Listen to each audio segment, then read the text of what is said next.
안녕하세요. 자신감이 붙는 영어회화의 김소빈입니다. 한국 대학생들 문법이나 어휘는 너무 잘 알고 있지만 말하기에서 많은 어려움을 겪고 있는데요.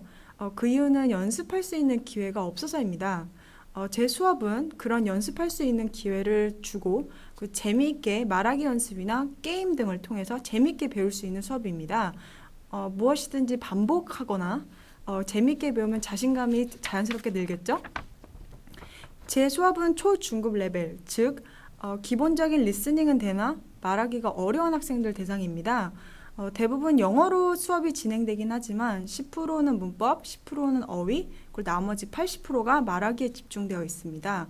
그리고 대부분 학생들이 2명이나 3명을 짝을 지어서 말하기 연습이나 게임을 하게 되는데요. 저는 그때 돌아다니면서 학생들이 실수하는 거나 혹시 어휘에 있어서 막힘이 있을 때 제가 수업 마지막 시간에 그것들을 다루어 줄 예정입니다. 자, 그럼 샘플 수업 하나 해볼까요? 제 수업은 항상 몸풀기 액티비티로 시작되는데요. 그중 하나를 예를 한번 들어볼게요. 이 빙고 액티비티는 모든 학생들이 자리에서 일어나 서로 대화를 통해 최대한 짧은 시간 안에 빙고를 만드는 것이 목적입니다. 가로든 세로든 대각선이든 빙고를 만들기 위해서 상대방으로부터 yes라는 대답을 얻어야 합니다. 예를 들어서 하나 해볼까요? 중간에 있는 has a pet 이거를 완전한 질문으로 만들어야 됩니다. 그러면 do you have a pet? 이라는 질문이 나오게 되는데요. 이럴 때 상대방이 yes를 하게 되면 O를 표시하시면 되고 no라고 하면 X라고 표시하면 됩니다. 누군가가 빙고를 외치면 이 액티비티는 끝나며 학생들은 제자리로 돌아가야 합니다. 사실 이 빙고 액티비티의 숨겨진 주된 목적은 주어진 단어 몇 개로 완전한 질문을 만드는 것인데요.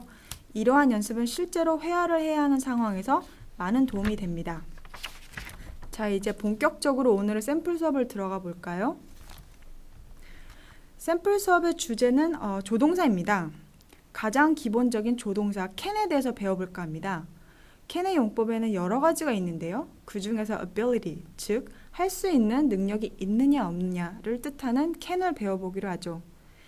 이 틱택투 액티비티는 아까 웜업, 몸풀기로 했던 빙고 액티비티랑 비슷합니다.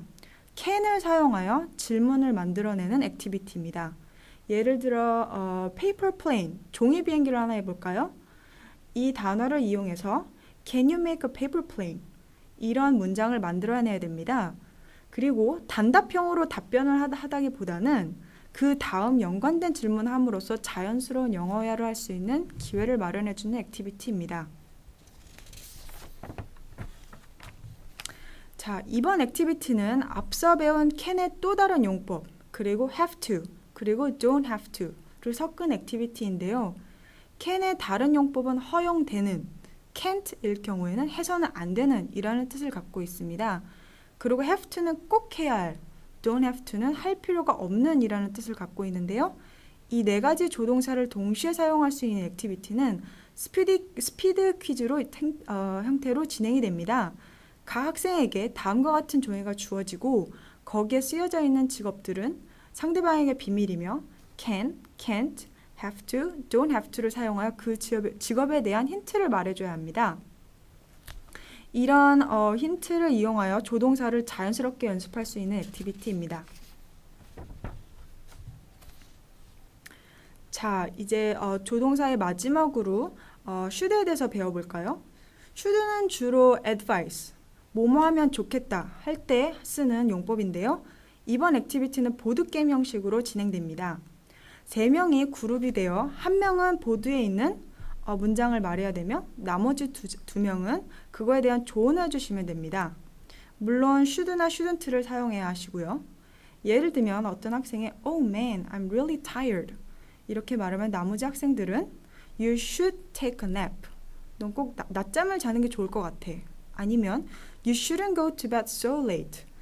어제 늦게 자지 말았어야지. 이런 문장들을 얘기해 주시면 되고요. 이 액티비티는 should라는 조동사를 연습시키는 목적과 동시에 학생의 순발력을 요하는 액티비티입니다. 자, 이제 6가지의 조동사를 배워봤는데요. 마지막 마무리 액티비티로 넘어가 볼까요? 이번 액티비티에서는 네 가지의 상황이 주어집니다. 이 네 가지 상황 중에서 하나를 고르셔서 그 여섯 가지의 조동사를 다 사용해 주시면 되는데요. 이때 혼자 하셔도 되고, 그리고 두 명, 세 명 짝을 지어서 수업 마지막 시간에 발표해 주시면 됩니다. 자, 다음으로 이제 멘토링인데요. 한 학기에 1차에서 2차 정도 멘토링이 주어지는데요. 그 왼쪽에 보이시는 이 표는 학생이 작성해 주셔야 되는 표고요.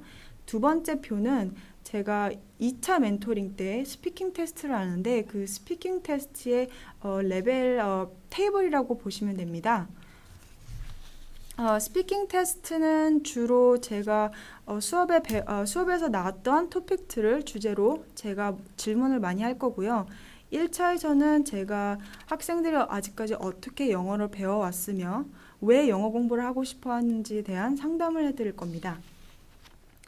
영어에 대한 흥미가 없거나 말은 하고 싶은데 말문이 트이지 않는 학생분들, 이 수업을 통해 잊어버렸던 문법도 챙기고 잃어버렸던 자신감도 찾고 무엇보다 이 모든 것을 즐겁게 할 수 있다는 것이 이 수업의 장점입니다.